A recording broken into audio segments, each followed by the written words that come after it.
皆さん、おはようございます。くまさんの YouTube 農業大学講師のくまさんです。今回も日本酒について皆さんと一緒に勉強していきたいと思います。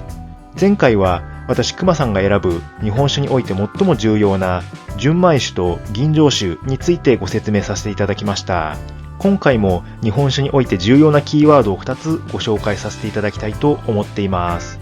それは麹と山田錦です。麹って皆さん聞いたことあると思います。日本酒とか発酵食品を作るのによく出てくるあれですよねという方おっしゃる通りです。また山田錦は日本酒のラベルに書いてあったりして一度は耳にされたことあるんじゃないでしょうか。今回はこの麹と山田錦についてご説明させていただきたいと思います。まず麹からいきたいと思います。麹って一言で言うと日本酒には欠かせない麹菌が培養されて菌糸を伸ばした状態のものなんです。この麹菌、日本酒には欠かせないものででんぷんを糖に変える働きをするものなんですね。難しいですね。一つずつご説明しますね。まず日本酒を作る上でざっくりとした化学式をお示ししたいと思います。化学式といっても高校の時のような難しいものは使いませんのでご安心ください。日本酒って主な原料はお米なんですが、このお米からアルコールを作るには次のような化学変化が起きています。まずお米ってでんぷんを豊富に蓄えているんですね。小学校の時に習ったと思います。このでんぷんを糖、難しい言葉で言うとグルコースに変える役割を果たすのが麹菌なんですね。ここに麹菌が出てくるんですね。そして麹菌によって糖に変えられたもの、これがアルコールに変化することで日本酒がアルコール成分を持つようになるんですが、この糖からアルコールに変えるのが酵母になります。一気に言われてもなかなか理解できないですよね。私も日本酒の化学変化を理解するのに結構時間がかかりましたのでご安心ください。改めてご説明させていただきますね。日本酒の原料であるお米はでんぷんを多く含んでいます。でもこのでんぷん、酵母は分解できないんですよ。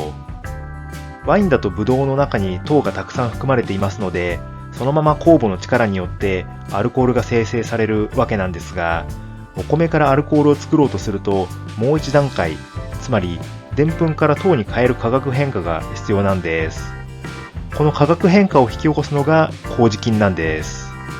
ちょっと難しいんですが、麹菌はアミラーゼやプロテアーゼと呼ばれる酵素を作り出してでんぷんやタンパク質を分解することができるんですよ。日本酒の場合、麹菌の持つアミラーゼによってでんぷんを糖に分解するわけです。そして麹菌によって生み出されたこの糖を酵母がさらに分解することでアルコールが生み出されて日本酒になるんですね。皆さんお分かりいただけましたでしょうか。つまり皆さん、日本酒って2種類の微生物、麹菌と酵母によって2段階で生み出されているものだったんですね。結構びっくりですよね。日本酒ってなんか知られざる伝統の技を使って作り出されているっていうイメージがありますが、実際には2種類の微生物、麹菌と酵母によって作り出されているものだったんですね。麹菌はお米の持つでんぷんを糖に変える作用を、そして酵母はその糖をアルコールに変える作用をしていたんですね。この2段階の反応によって日本酒がアルコール分を持つようになるんでした。ところで皆さん、麹って日本酒以外でも聞いたことありませんか？味噌や醤油を作る際にも麹って聞いたことあるかもしれません。そうなんですよ。麹って多くの食品を生み出しているんですよ。味噌や醤油の原料となるのは大豆や小麦ですね。これらに含まれるタンパク質やでんぷんを麹、つまり麹菌の塊を使って分解するんです。これによってアミノ酸や糖が生成されるわけです。そしてここに酵母の作用が加わって味噌や醤油が作られるんですよ。ん？って思った方いらっしゃいませんか？とても鋭いですね。そうなんです。日本酒の製造でも麹菌と酵母の2つの微生物によって作られていました。そして味噌や醤油作りでも麹菌と酵母という2つの微生物によって作られていたんです。皆さんご存知だったでしょうか？日本食を代表する食材である味噌、醤油、そして日本酒が同じような工程を経て作られていたなんて結構発見ですよね。念のためお伝えさせていただきますと、日本酒、味噌、醤油の工程が全て同じというわけではありません。全て同じだとみんな同じものになってしまいますが、そうではありませんもんね。原材料も日本酒はお米、味噌は様々な種類がありますが、お米や麦、大豆、塩、そして醤油は大豆、小麦、塩からそれぞれ作られています。そして使われる麹菌や酵母もそれぞれに特化したものなんですよ。でも面白いのが、すべて麹を使ってでんぷんを糖に変えていて、そこに酵母を使って発酵しているので、どれもアルコールが含まれているということです。日本酒はもちろんアルコールが含まれているんですが、実は醤油にも味噌にも微量ながらアルコールが含まれているんですよ。味噌も醤油も含まれているアルコール分は微量ですし、大量に摂取するわけではないので、お酒酔いを起こす人はいないと思うんですが、面白いですよね。さてこの麹菌、どんな働きをするのかは分かりました。でんぷんから糖に変える作用を持っていたんですね。そしてこの麹菌、日本酒だけでなく、味噌や醤油を作る上でも大切でした。味噌作りや醤油作りにおいては、麹菌の持つでんぷんを糖に変える力のほか、タンパク質をアミノ酸に分解する力も大切でした。日本酒、味噌、醤油、いずれも麹菌と酵母という2つの微生物が作り出していたなんて驚きでしたね。さてそんな麹菌ですが、いくつか種類があるんですよ。先ほど日本酒、味噌、醤油を作り出すにもそれぞれに特化した麹菌があるとお伝えしました。そうなんです。一口に麹菌といってもいろいろと種類があるんですよ。具体的に言いますと、麹菌は胞子の色によって黄麹菌、黒麹菌、そして白麹菌の3種類に分けることができます。主に日本酒作りや味噌、醤油の製造に使われている麹菌は酵素の生産力が強い黄麹菌です。より細かく言うと、同じ黄麹菌でも日本酒作りに向いたものや味噌作りに特化したものがあります。そして焼酎を作るのは白麹菌、泡盛作りには黒麹菌がそれぞれ用いられています。黄麹菌、白麹菌、黒麹菌とそれぞれ特徴が違うんですよ。一般的に日本の発酵食品で使われるものは黄麹菌と覚えておいてください。先ほどご紹介した日本酒、味噌、醤油の他にもみりんやお酢の製造にもこの黄麹菌が使われているそうです。そして面白いのが黒麹菌ですね。黒麹菌の特徴はクエン酸を多く生成することなんですよ。発酵の過程でアルコール分を生み出すんですが、一緒にクエン酸を生成するんです。そのため黒麹菌を使って原料を分解していると酸性になって酸味が生まれます。この酸によって醸造過程で雑菌の発生を抑えることができるんです。雑菌を抑える効果は特に温暖な地域では重要なんですよ。温暖な気候で酒造りを行うとどうしても腐敗する危険性があるんですが、黒麹菌は生み出すクエン酸によってこの腐敗を抑える効果があるんですね。日本で最も温暖な地域である沖縄、この沖縄で作られてきたお酒が泡盛なんです。温暖な地域では常に腐敗との戦いですので、この腐敗を防ぐ効果のある黒麹菌を使ってお酒作りが行われた、これが泡盛なんですね。そして最後に登場するのが、この黒麹菌が突然変異した白麹菌ですね。主に焼酎作りに使われているんですよ。この泡盛や焼酎といった日本の伝統の蒸留酒についても、いつか講義の中で詳しく紹介させていただきたいと思っています。はい、ということで麹についてご説明させていただきました。改めてになりますが、麹菌は日本酒作りにおいて重要な工程であるでんぷんから糖に変える工程を担当していましたね。そして麹菌が作り出した糖をアルコールに変える、これが酵母でした。日本酒はこの麹菌と酵母の2つの微生物によって作られているんでしたね。そして一口に麹菌といっても様々な種類がありました。日本酒や味噌、醤油など多くの日本食の食品に関わっていたのは黄麹菌でしたね。そしてクエン酸を大量に作ることで腐敗を抑えてくれるのが黒麹菌でした。黒麹菌は沖縄の伝統的なお酒である泡盛の製造に欠かせないものでしたね。そして黒麹菌が変異したのが白麹菌でした。白麹菌は主に焼酎の製造に使われているんでしたね。ということで、麹について見てきました。本日続きましては、山田錦について見ていきたいと思います。山田錦って皆さんご存知でしょうか？日本酒のラベルに大きく山田錦を使っていますと書いてあったりしますよね。この山田錦、どんなものなんでしょうか？答え合わせをしてしまうと、山田錦ってお米の品種なんです。お米の品種というと、コシヒカリとか秋田小町とかありますよね。日本酒には日本酒を作るのに適したお米があるんですが、その横綱的な存在がこの山田錦なんですね。この山田錦すごいんですよ。何せ開発されたのが1923年、そして山田錦と命名されたのが1936年なので、もう100年くらい前に開発された品種なんです。それにもかかわらずまだ第一線、それどころか横綱であり続けているんです。よほど日本酒を作るのに適した品種だということがお分かりいただけると思います。ではこの山田錦、どんなお米なんでしょうか？それを知る前にまず、日本酒を作るためのお米について勉強していきたいと思います。日本酒作りにおけるお米において大切な点、大きく分けて2つあると思っています。まず1つ目は、お米の粒が大きいことです。お米の粒が大きいとどんな利点があるんでしょうか？